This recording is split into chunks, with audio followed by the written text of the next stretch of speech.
here we are. Now listen. Beau holds a finger up to her lips, lowering her voice. We have to at least try to be very, very sneaky.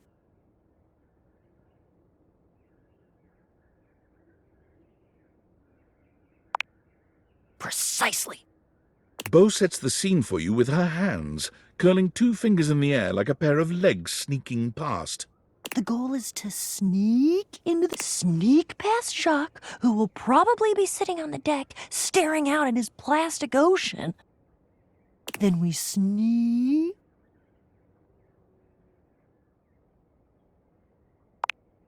Yes, that's it! I love your enthusiasm. Going on a great quest with a great companion. Oh, it's the best. Oh, also, here, take this. She holds out an extension cord to you. It's wound in a circle, just like the whip Beau carries.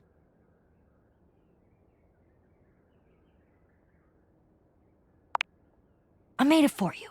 I figured since we're going on the great quests, you're gonna need some kind of a weapon.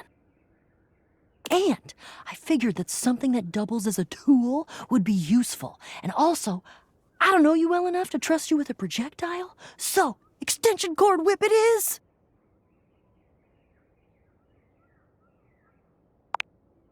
We're looking for the secret sword.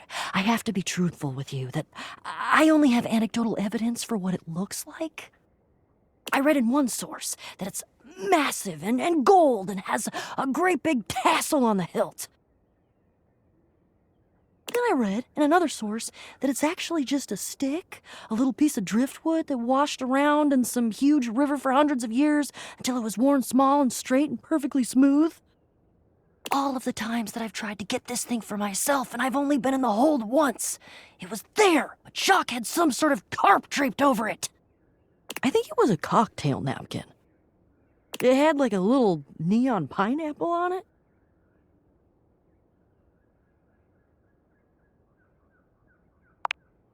Oh, it all adds to the fun. I can tell you for absolute certain, though, we will know it when we see it. Whatever it looks like, it will be perfect and spectacular. Okay, in we go. Jacques draws his cocktail sword with a snarl. Stop! Right there! You insolent, trespassing repeat offender! I draw my sword at you.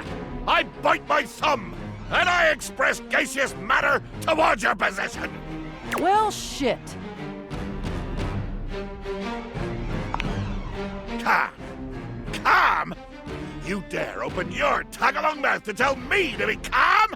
If you even knew the number of times this scallywag has invaded my ocean, boarded my ship, and attempted to swipe my precious personal property right out from underneath me, you would not be mashing your teeth together to form the repugnant, repulsive, and ultimately unsatisfactory word of calm!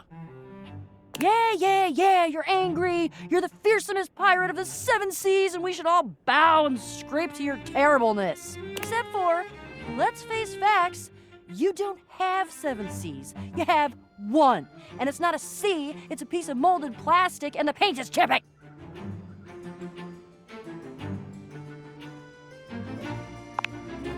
Yeah, but that's because I'm scrappy and crafty and cool. Jacques is delusional. There is a difference. Delusional? Delusional? I'll have you drawn and quartered, you black-hearted pretender! Oh yeah? By who? Your huge and loyal band of dust mites? Why, you!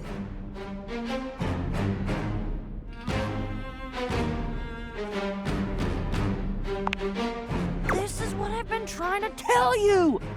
There is no talking to this doofus. This is why I've just been trying to sneak past him and not deal with his nonsense. And you have failed every single time. That should be some sort of clue for you about your ineptitude in the arts of subterfuge and knavery.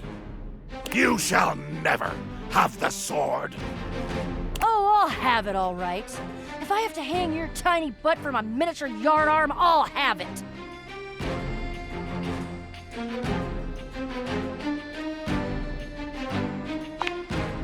You're right. We're never gonna get anywhere this way. But I don't know what else to do with him. Short of tying him up. Is that an option?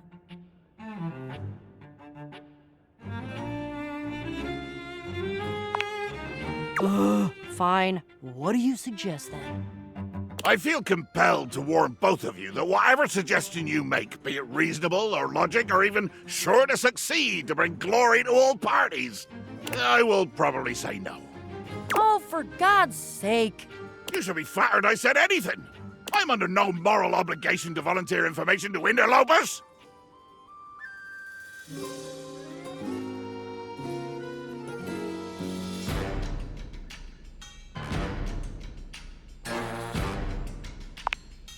Call it an olive branch! It's the lower tip of a razor-edged sword, if anything. I hate olives.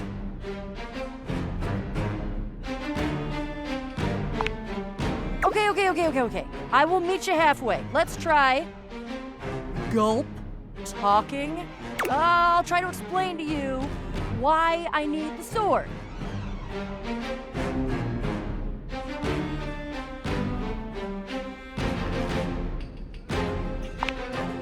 Yeah, let's change the channel. Jacques? Jacques? Jacques pointedly ignores Beau, placing his hands over his ears. I cannot hear you. All I hear is the cries of my defeated enemy. Oh, music to my ears.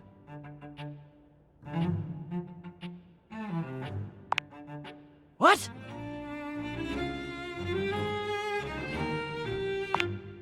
That's genius. I hate it, but it's genius. Jacques! Oh, mighty villain! Oh, fearsome predator of the deep, you have indeed vanquished me! I lie defeated, humbled and shrunken at your feet. I pray for nothing but the grace of your mercy upon this unworthy wretch. Grant this cretin the boon of one last audience with your great awfulness. Yes. In my infinite wisdom and mercy, I hear your calls for amnesty. I hear, and I choose to honor your pitiful begging. For the moment, anyway. Speak your piece, O one who has lost. Right, yes! Begging your indulgence, I'd like to tell you why I request the great gift of the loan of your sword. I wait with bated breath. I'm sure you know the sword is ancient. Nobody knows exactly when it was created or by whom. If I understand my research correctly, Jacques, it just showed up one day in your hold. Since we are now discussing something about which I care, I will deign to answer you. That is correct. One day, I awoke to find the sword in my hold, gleaming and sparkling in the early morning ocean light. The sword, ancient and glorious as it is also the only known key to defeating the fearsome Isolde. Blow me down. You lie. You must lie. But why would you? I've already defeated you. There is no way you could win, either physically or by trickery, so you must be saying the truth. Or at least, your version of the truth. Isolde. The Isolde?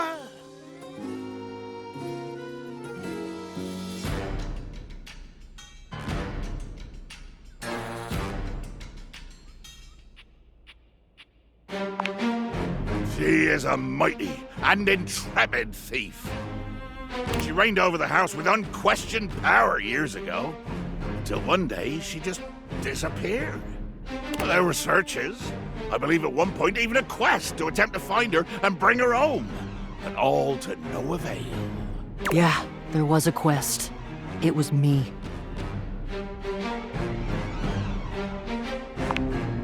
But that's not what we're talking about right now. Jacques, the sword is the key. Without that sword, I cannot fight her. I cannot return her quarry to its rightful place. To be honest, without that sword, the greatest adventure of my existence ends right here, on the deck of your ship. follow me. Jacques doesn't even wait for your answer before pushing past you and Beau. He doesn't bother turning as you call after him.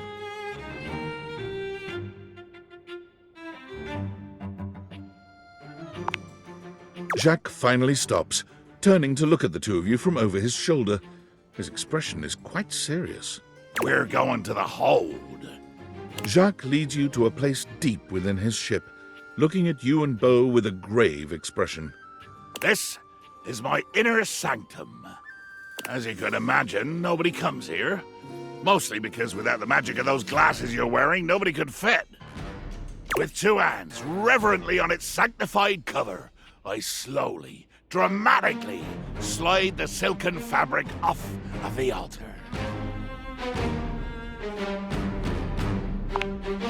I present to you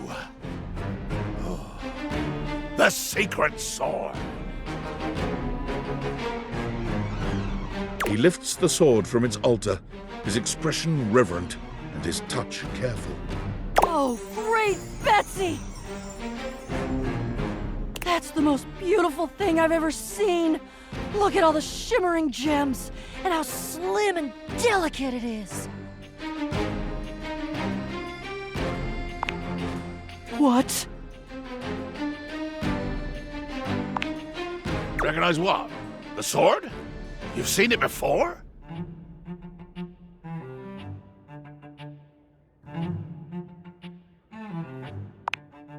You made it?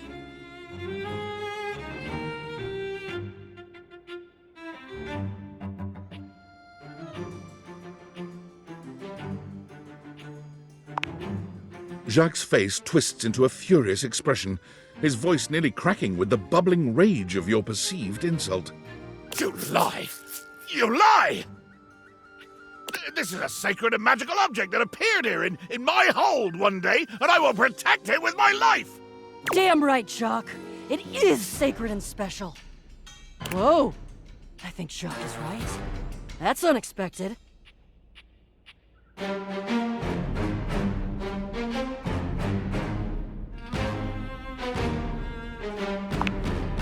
I don't know that I'd call that progress.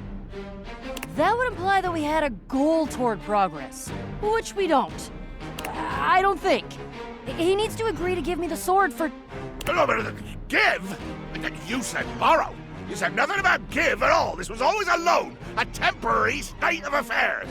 But fortunately, or unfortunately, depending on your perspective, it is not just a simple matter of loaning you my single most precious possession. You see, I am going with you. What?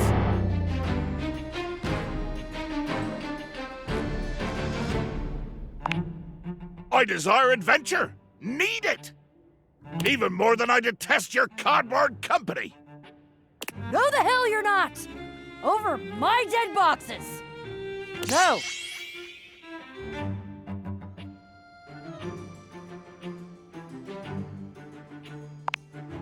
Child, you have no idea just how much bottle I can be.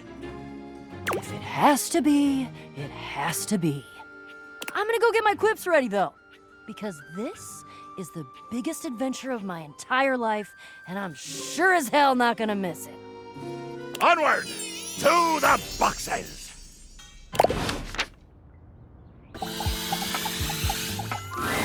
Darn.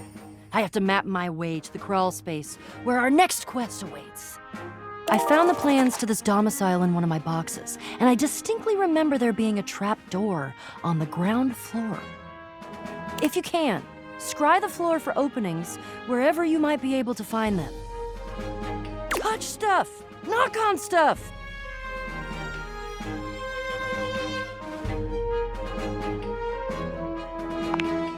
Get all up in it!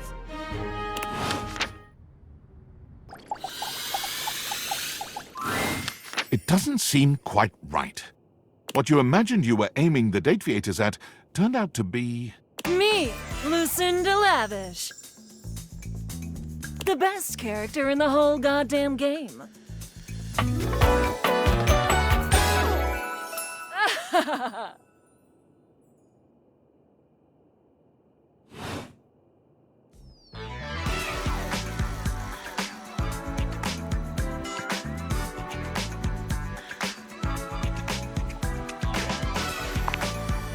Damn straight. Watch this!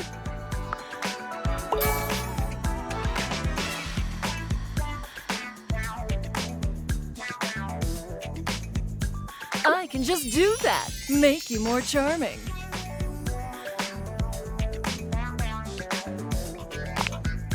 You know it. But you'll have to earn it. Honestly, though, it's just because I adore that fantastic red shirt you're wearing. Because I made it.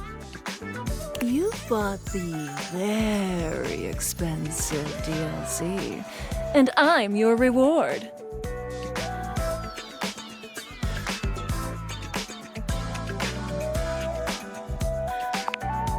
Your sacrifice to the endless money pit that is this game is not going unnoticed. And you will be amply rewarded. Lucinda mashes together her ample bosom. Amply.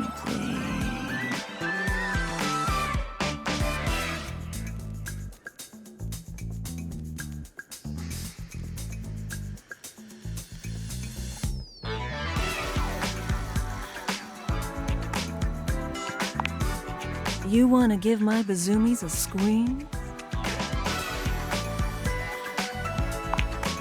Which one? Left or right bazoomy? You give both her bazoomies a squeeze. They feel tender and firm. Exactly what you had hoped. Greedy! There's almost nothing to save for later. Thank you for giving me your attention. But a lavish lady has to always leave her little lover wanting. I'll see you around, lover. And who knows? You might just get lucky.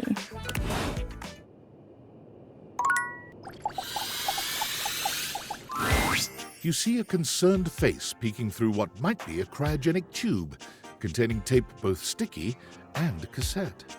The face notices your presence and begins to speak. Yes! This is Choice! I am officially found!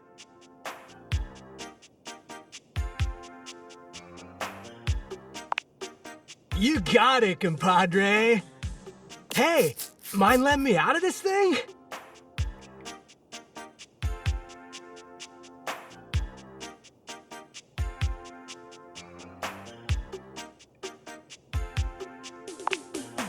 Nope. I mean, I don't think so. Maybe. Only one way to find out. Let her rip. Down? I mean, I was down in the ground, but now I'm out. What? The stranger who stands before you can best be described as nostalgia given form, an assortment of 80s memorabilia sculpted into a well-muscled male figure. Woohoo! Yeah, I'm free! The 80s is surviving and thriving, baby! Oh, yeah! Although his cassette tape ribbon obscures much of his face, you can still make out a friendly expression and handsome features.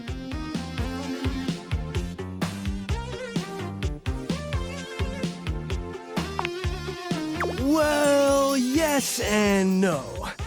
Think of me as the essence of what's inside that time capsule. The 80s personified.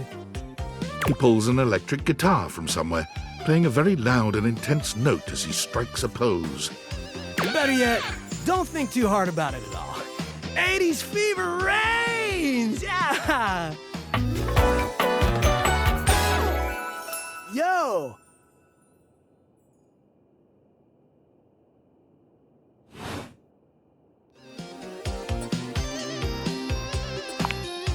Oh, heck yeah, compadre! And the 80s love you back! But first, I need a minute to decompress, if you know what I mean. Totally.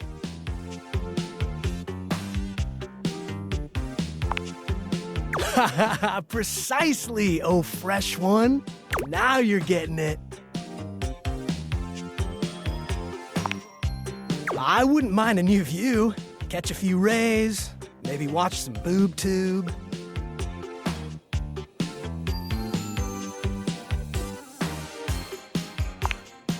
You got it. All right then, I'll be around just chilling like a villain.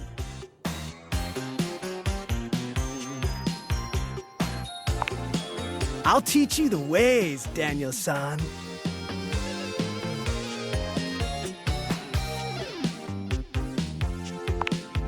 Oh, look at you, acing the class already. You are gonna be a bodacious student, I can tell.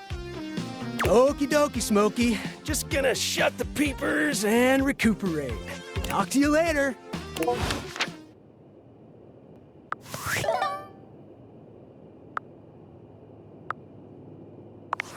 Unfortunate about Sandy and corporate events planning.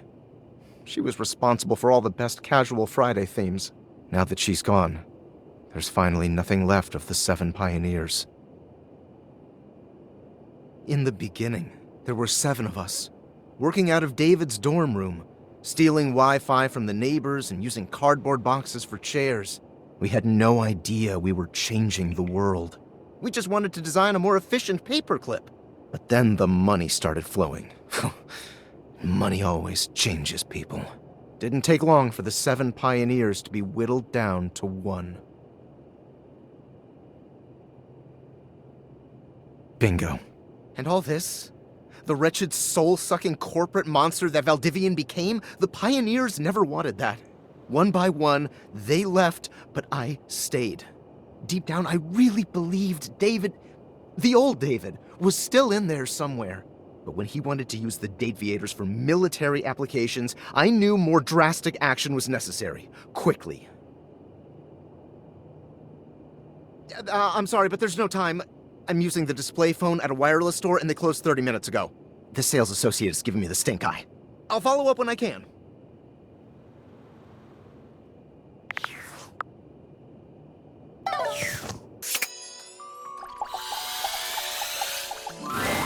You see a slim, dainty gentleman in a well-tailored suit. He's absorbed in the ticking of a fancy pocket watch, but it's the feline ears on his head that most catch your attention.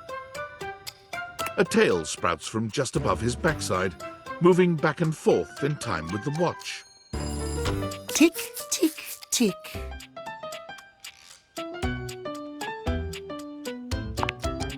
Don't. Do not taint the perfection of the clock with your disgusting imitation. Why have you come?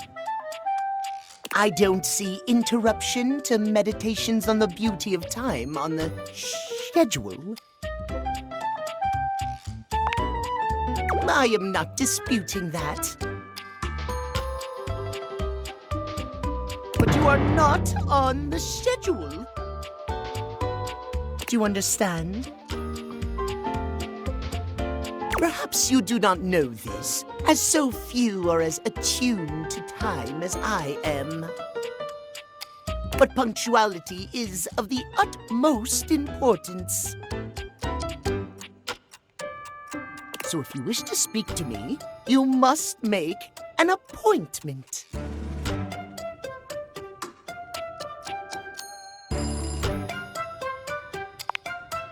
You mock my elocution?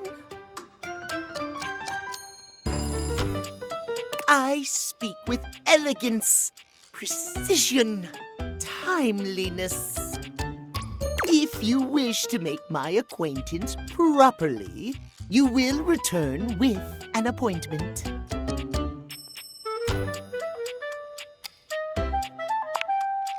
Sweet heavenly hours, I was so busy reprimanding you, I forgot to introduce myself. Not that you didn't deserve it for breaking from the schedule, but it is no excuse.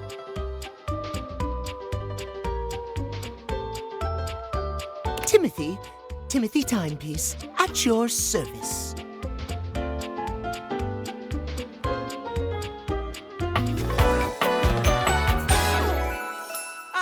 untimeliness.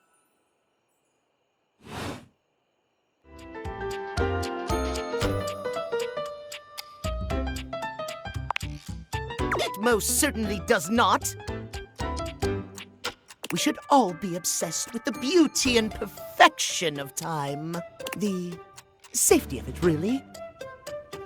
As long as one abides by the schedule, nothing can be out of place. You will abide by the schedule, won't you?